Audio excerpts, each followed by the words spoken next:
We are talking dreams and disasters for the Indianapolis Colts in next week's draft. What are the dream scenarios for their biggest needs, and how can they salvage things when disaster strikes? Let's get to it.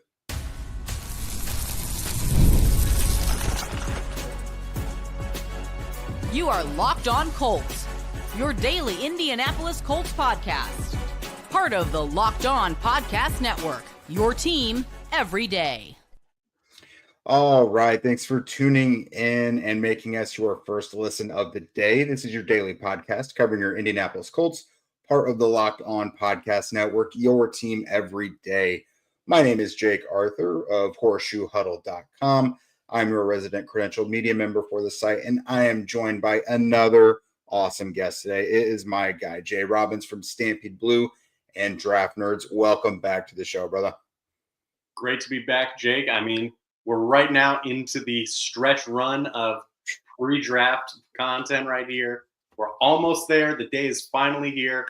It's just now we're driving ourselves crazy with various different scenarios. All there is now is to just completely break us from what we're already confident in as new and incorrect information piles in. It's all just here to ruin our mock drafts and absolutely play with our head. But that's what we're here for today. So today what we're going to do, we're going to look at three big Colts needs, tight end, linebacker, and offensive line. We're going to talk about different dream/best case scenarios for the Colts and how they can address those needs. We're also going to talk about the disaster scenarios and how it kind of all goes wrong and they're not really able to address them in an ideal fashion, but then how they can kind of play disaster cleanup and salvage things after that. So we're going to go ahead and start with tight end here. Obviously, I kind of can't wait until after the draft for us to be able to complain about tight end some more because they didn't really address it, or it's finished. They got their guy, and we don't have to talk about it anymore. I don't think I've ever talked about tight end in any stretch of time as much as I had these last few months, Jay. So, obviously, dream scenario number one, Tyler Warren is there for the picking at number 14. They don't have to trade up to get him. Their guy who is the every down tight end can do it all, plug and play right away. He's there at 14. What do you think? That's the dream scenario that every Colts fan has been doing these online mocks for the past several months. They have been dreaming of Warren at 14. Absolutely, I agree 100%. The unfortunate reality, though, is sometimes dreams don't come true. Disney lied to us in that regard. But yeah, hopefully he's there. Like you said, absolutely would be a perfect fit for the Colts as a 3-down tight end. Give us enough oomph in our run game while also being this giant receiving target and very reliable with some good yards after catch as well. I would be very interested in having Tyler Warren on the Colts, but fingers crossed to see if that actually comes true on next week. Yeah, so obviously the thing that makes that most intriguing is there are some really interesting destinations in between, say that, top 6 and 14 where the Colts are. The Jets at 7 are interesting. Even the Bears, they could either move on from Cole Kmet or pair Tyler Warren with Cole Kmet. The Saints, Dolphins, even the Raiders doing what they did last year. I could still see them doing that and pairing Brock Bowers with Tyler Warren. Why not, honestly? But yeah, there's just so many interesting things that can happen.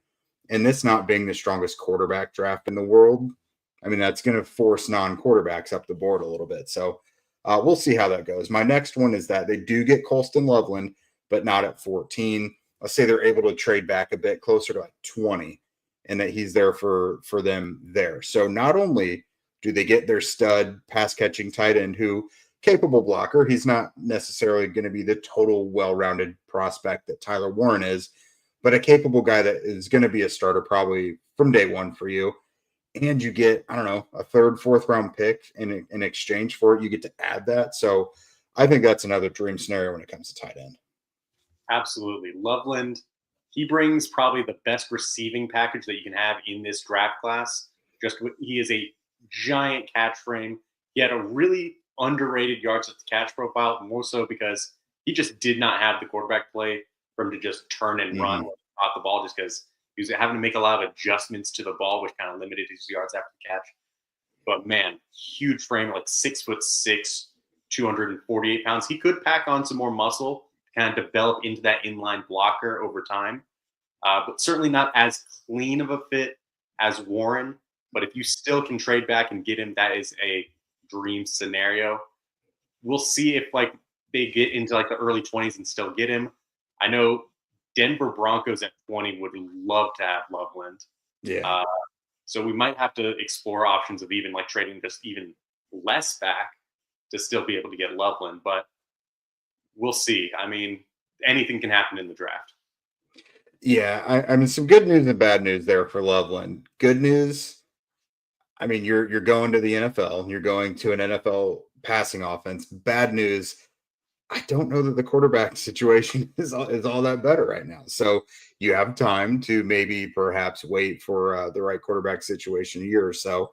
But who knows? Maybe Daniel Jones or Anthony Richardson lights it up. And, good news for the Colts that they would have a tight end in that scenario that can play through those kind of woes.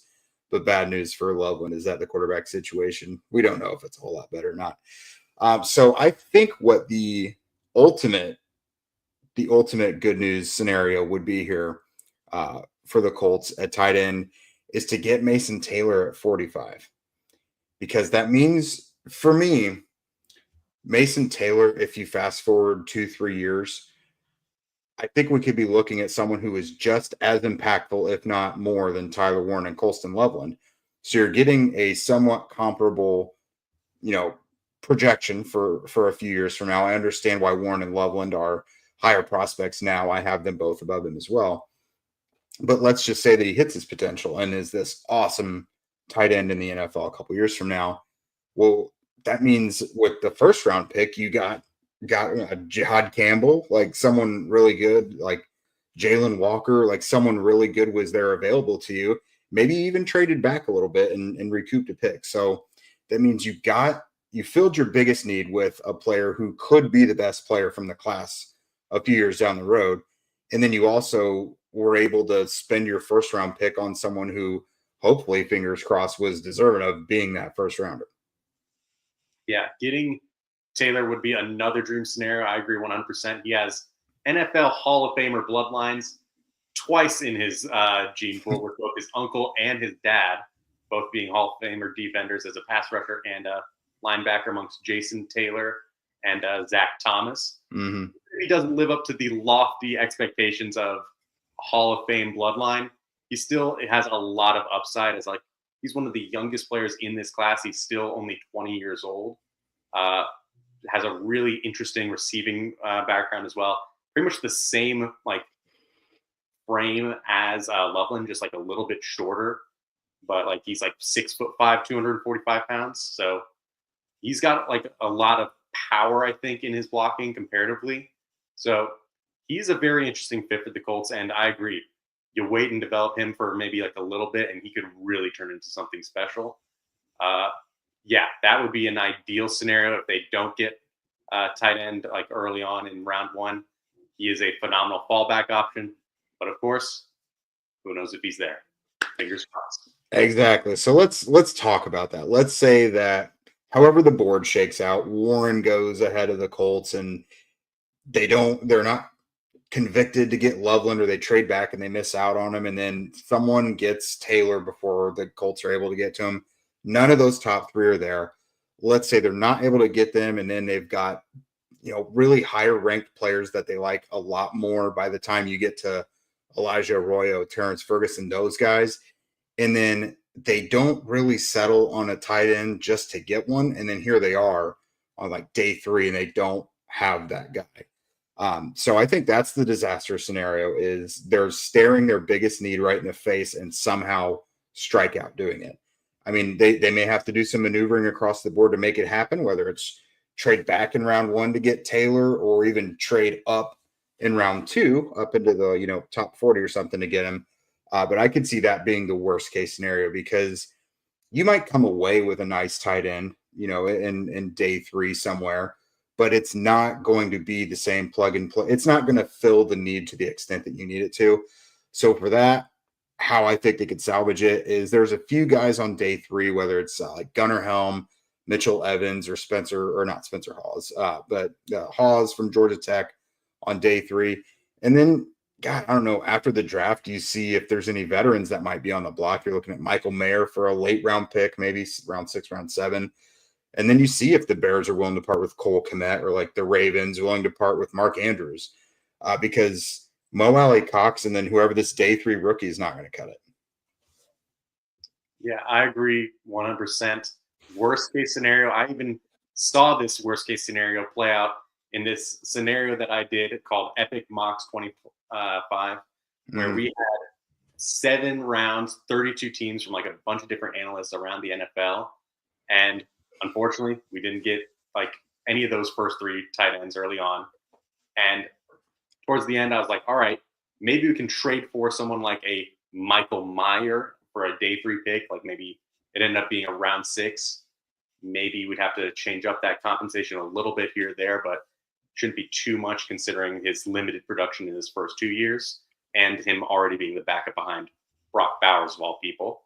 But beyond that, there are some interesting day 3 kind of sleeper tight ends. Certainly not the biggest or flashiest names, but you could see some developmental upside with some guys like Oronde Gadsden, maybe Thomas Fedone out of Nebraska, Jalen Conyers out of Texas Tech, or CJ Dippre, who really surprised me with his testing at the Combine. I was not expecting him to test that well. He did very well, and he had more of a blocking tight end resume in college, so maybe there is some upside to him. But again, those are guys that worst case scenario you maybe get later on, and then try and see if you can get some trade negotiation with some of these other vets. But yeah, a Mo Alley Cox, Ogletree, and day 3 tight end. Certainly not a situation Colts fans want to see. Right. Now, I mentioned this today. I wrote a piece for Horseshoe Huddle, kind of looking at tight ends throughout each 7 rounds. Jackson Halls reminds me a little bit of Jack Doyle, man. That might be my guy. So if they come away with him in day 3, certainly they don't want to rely on him right away to be Jack Doyle, obviously, but keep him around, see how it goes, see what he can do for you, and maybe he turns out to be something. Guys, so here in a moment, we're going to do the same thing with linebacker. What is the dream scenario? What is the disaster? As a small business owner, your work does not end when the clock hits 5. You know that. Your business is always on your mind, which means it's time to hire. You need a partner that works just as hard as you do, and that's where LinkedIn Jobs comes in. When you clock out, LinkedIn clocks in. LinkedIn makes it easy to post your job for free, share it with your network, and get qualified candidates all in one place. LinkedIn's new feature can help you write job descriptions and then quickly get your job in front of the right people with deep candidate insights. And here's a pro tip. Just add the hashtag hiring frame to your profile picture to double your reach to qualified candidates. No wonder 72% of small business owners say that LinkedIn helps them find highly qualified candidates. Post your job for free at linkedin.com/lockedonnfl. That's linkedin.com/lockedonnfl to post your job for free. Terms and conditions apply.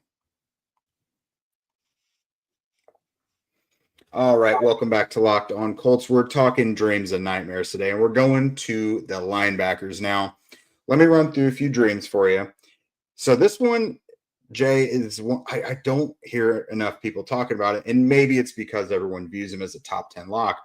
But Jalen Walker from Georgia, there's a lot of talk about Jahad Campbell, but it's like Jalen Walker is an even higher rated kind of multifaceted linebacker that can give you plenty of juice as a pass rusher as well. I love Jalen Walker. For me, Jahad Campbell, Jalen Walker doesn't really matter. I think Campbell probably does more for the Colts. But if Jalen Walker is there at 14 for you, if you're able to trade back a little bit and get Jahad Campbell, kind of like we discussed with Colston Loveland with the labrum surgery, I certainly think Campbell being available around that 20-ish range is a little more possible. I think Carson Schwessinger in the second round, either there at 45 because he hasn't gone in the top 40, or, the Colts love to trade back to that like 50-ish range.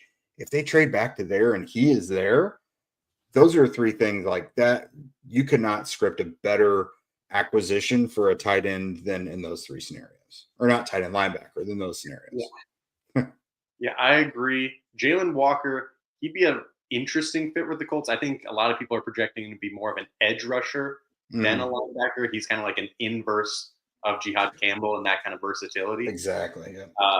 Where Walker just does not offer the same amount of coverage ability as Campbell, but he offers a lot of juice off the edge and has like a lot of really interesting pass rush variety that he can do. So also the Colts do have a need at edge rusher as well long term, with only Leatu Latu being the only edge rusher under contract after this season.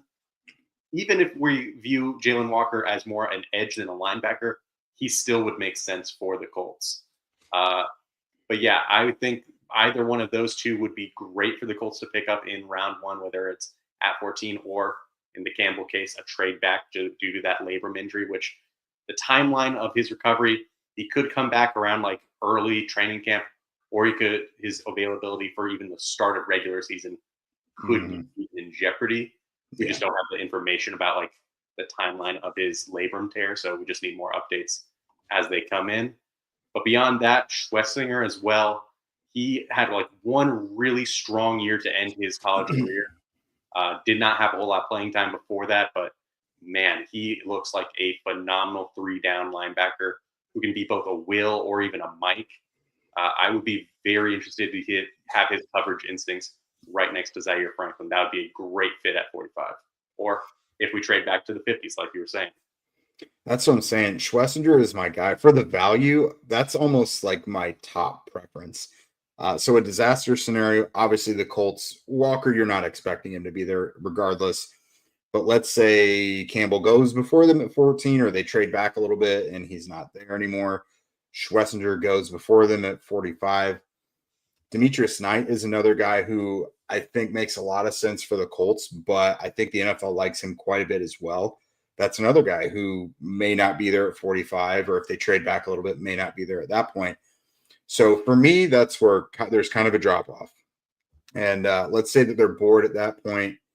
As they're going through it, it kind of dictates that there's really only like special teamers and run stuffers left, which please God, don't let your competition at linebacker be another like run stuffer. That's not what you need. So then it basically, they're just staring at themselves day 3. And then I think you can kind of salvage that with, Jack Kaiser, our guy. I think there's a lot of potential there for him to be a big time special teams ace with them. The Colts are missing Grant Stewart. They're missing Trevor Denbo, Kane Madrano, Teddy Buchanan on day 3. You could do something like that for the sake of competition, which essentially means Jalen Carlisle is going to be your starting will, which I'm fine with as long as there's competition for it. And I think for all intents and purposes, that's what they want. But then there's a couple of free agents out there as well. I don't love the linebacker market right now, but Kaiser White from the Cardinals is an interesting name, as is Isaiah Simmons from the Giants, from the Cardinals. Guys bounced around a little bit, kind of another one of those chess pieces, but we've heard a lot about Lou Anarumo's defense being multiple and him wanting to kind of put guys in different spots to succeed. So guys like White and Simmons make a lot of sense if the Colts are only really able to come away with mostly special teams types at linebacker. Yeah, I agree. There's some interesting day 3 guys, like you mentioned, Teddy Buchanan. He's certainly on my list. Eugene Asante out of Auburn is a nice, very athletic sleeper. You can see if he can develop his traits into being more. Small school guy like Sean Dolock, he'd be very interesting out of Buffalo as like another special teams kind of guy who had a lot of production for Buffalo. Maybe he can develop as one of these late round bloomers. There's a few other ones that you could say like maybe in the mid rounds, like as fallback options like Chris Pupal Jr., Smile Mondin, Bassa, Barrett Carter. Both of those final 3 have a lot more like coverage ability that the Colts would really value right next to Zaire Franklin. There's options, but like you were also saying, free agency, there is some available. It's not the best free agent market. You could even throw out like Eric Kendricks. He's been kind of rumored to go to the Cowboys, but it's been like 2 weeks since like those rumors like emerged. Nothing happened at that point, so that might be a post-draft signing that they do. But he has amazing coverage ability and would be a great vet to learn from. You could say maybe Isaiah Simmons, absolutely very versatile, former like kind of strong safety linebacker hybrid that I think the Colts would be very interested in Luan Aromo kind of deploying. Kaiser White, very good run stopper and like kind of like a downhill reliable tackler. He had a really down year in coverage this past year, but previously every single year of his career he was right around average in coverage. So maybe you can kind of hope that he regresses back to the mean as he has like some Mike and Will versatility as well. So there's options, but of course it's salvaging a bad scenario in that regard. So yeah, I definitely think linebacker is going to be a focus for them because I put this out a couple days ago, but in the two previous stints during Chris Ballard's tenure that the Colts have switched defensive coordinators, they have gone with at least 4 linebackers out of the draft and like immediately in undrafted free agency. So I feel like they're going to draft at least one. I mean, it might be on day 3. I mean, Chris Ballard has a pretty good track record of finding very playable linebackers in the draft. But UDFAs as well, they've had some good ones. They haven't always been able to hang on to them. They've gotten kind of sniped by other teams a couple times before. But I do think they're going to come out of this draft with at least one guy, and then the UDFA market's probably going to bring them at least a couple as well, I would think. Yeah, it certainly is a spot where the Colts seem to have this habit of getting a lot of really competitive guys who can really push for a spot. But of course, sometimes they kind of cut some of them and hope they can retain them more on like the practice squad, or certainly it doesn't always work out just because I think teams have caught on that the Colts have a really good eye for linebackers. So even if they don't make the team, odds are they're going to land somewhere else. So it's happened before. Hopefully we can add some depth just because right now it's really Zaire and Alubi behind him and then Jalen Carley's as like the top 3 linebackers. And Carley's, he showed flashes, but he dealt with 2 injuries and he was a rookie last year as a new strong safety to linebacker convert. It's just a big question at Will and Mike linebacker as well, like for the future more so than like the present. Yeah, again, I'm cool with Carlisle's coming away as the starter if that's how it works out, but you got to get more competition in there, even just for the sake of you got to replace EJ Speed, you got to replace Grant Stewart, and I mean, how satisfied are you with like Cam McGrone and Liam Anderson and Austin Ajake being like your guys behind Alubi? So there's a lot. The floor of that room, I think, could definitely get raised a little bit. So coming up, guys, we are going to talk about the offensive line. The Colts need a little bit at offensive tackle and the interior as well. So we're going to talk high end, low end, what is going to happen. All right, the NBA playoffs are almost here, and FanDuel is giving new customers an incredible way to get in on the action. Right now, when you join FanDuel and place your first $5 bet, you'll get $250 in bonus bets if your bet wins. I personally really like how FanDuel makes betting incredibly easy, whether it's picking my favorite team or diving into player props, high, low, what are you going to do? From 3-pointers to steals and assists, FanDuel has so many ways to bet your favorite player props. Plus, after the game tips off, you can combine everything together into a same-game parlay for a chance to win big. Think about it. You probably talk about your parlay, or your buddies do. It's the most popular thing to do right now, and for good reason, especially at FanDuel, because they actually make it worth your time. So don't miss out. Head to FanDuel.com and claim your $250 in bonus bets today. All right, Jay. So when it comes to offensive line, I'm going to go a little different with the dream scenario because I think the Colts are going to look to do it early, perhaps, like at least by round 2 or 3. I don't know if it's what they want to do right away. Although I certainly think they could come out of the first round with an offensive lineman. But I really think they like day 3 of this draft, really anywhere from rounds 3 on. But I'm going to say the dream scenario is that they've got a chunk of guys there like Marcus Bowe, Wyatt Milam, Chase Lunt, Bryce Cabledew, and Slater, all there around round 4 for them to pick from. We saw last year they went Gonzalez and Tanner Bortolini back-to-back right there in the middle. I think if they had a nice chunk of players like that as well, again, to provide competition and depth at tackle and in the interior, I really think that is the dream scenario for them. So there's, a lot of guys to choose from. This is a kind of a weird draft where the offensive tackles, there's very few like pure offensive tackles. There's a bunch of reasons to move guys inside, whether it's their length or their athleticism, or just a lot of guys have a ton of versatility and have started in a million different spots throughout college. That's kind of, when guys are playing 5-6 years nowadays, you kind of have more tape on them to see different spots that they can play. So for me, I think the dream scenario is that they have a bunch of really good players there at the start of day 3. What scenarios kind of pop up for you?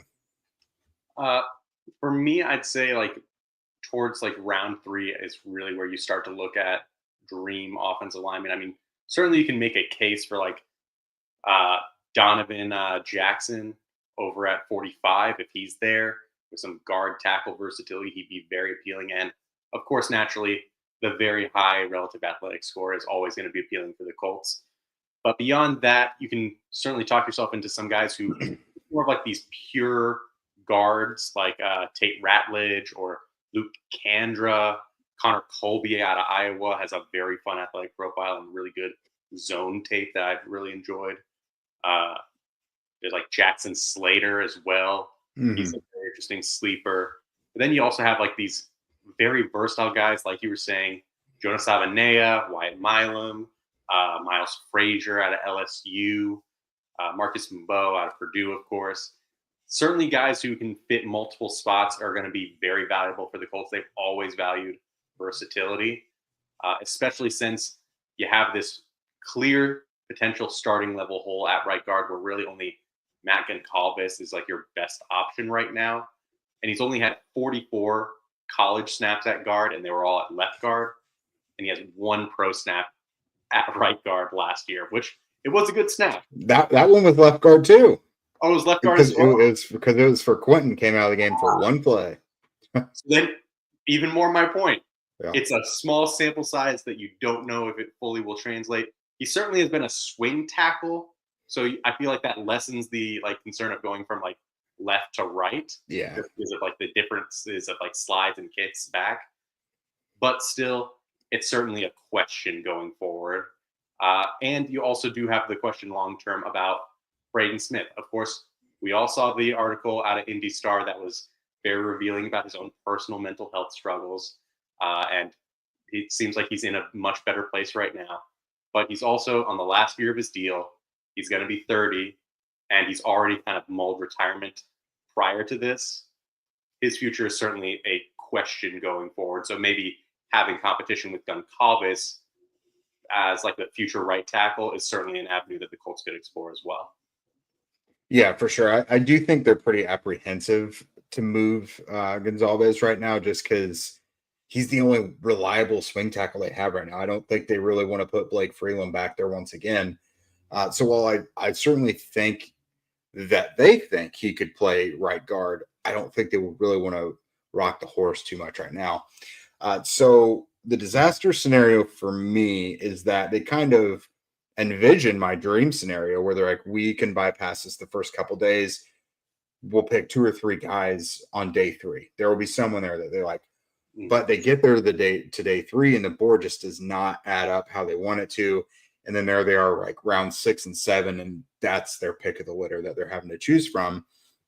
And then I trust that they're going to get offensive linemen because I don't really think they can start the season right now how their depth stacks up. Like I think they need at least a couple more playable guys. And I think they have every intention of doing that. But there's always a group that, they seemingly for whatever reason neglect, having a little bit too much trust in.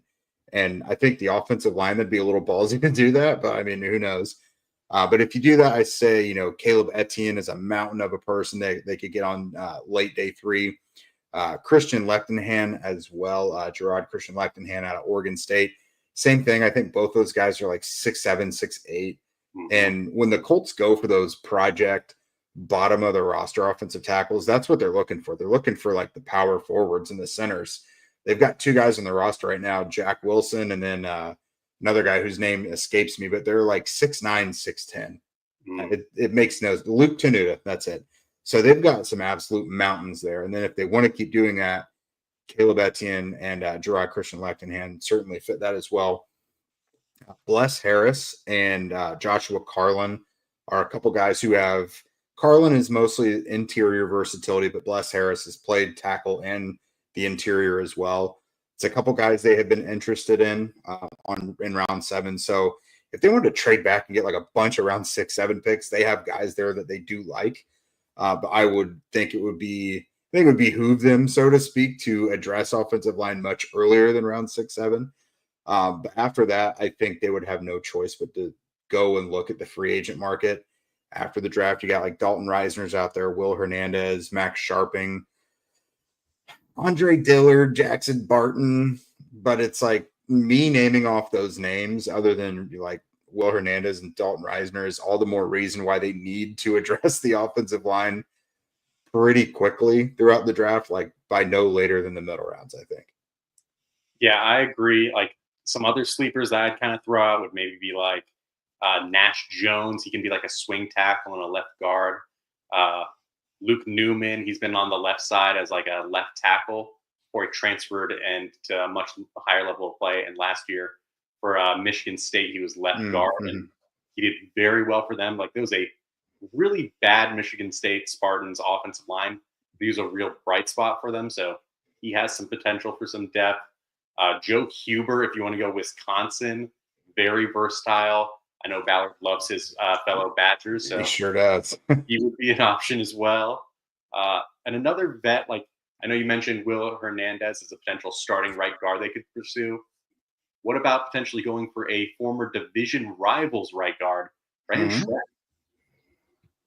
Okay. That would be an interesting one. Well, there's some options available. He's age and injury issues, correct? That's his thing at this point. A little bit of age and injury. Like it's okay. He had some like availability concerns here or there. I don't think he's like actively dealing with something right now. Could be wrong. But he certainly is on the wrong side of 30 as well. So it would be very much a stopgap kind of signing. Hernandez, you're looking for just a year anyways. You're not signing anyone after the draft for multiple years.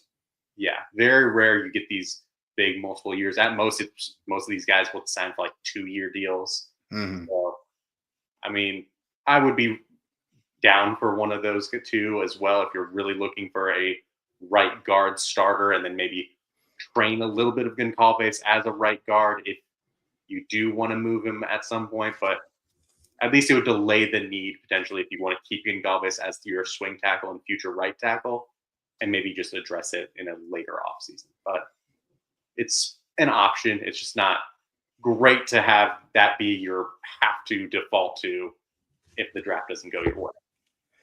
Yeah, so I'm looking at all these and I'm thinking back over this conversation, and for the love of God, they gotta address these 3 areas. Like the alternatives, if they don't, are not great. Because like if you go to the trade market, how many teams are already going to be wanting to trade for 2026 picks? They would have been like, why didn't you hit me up over the weekend?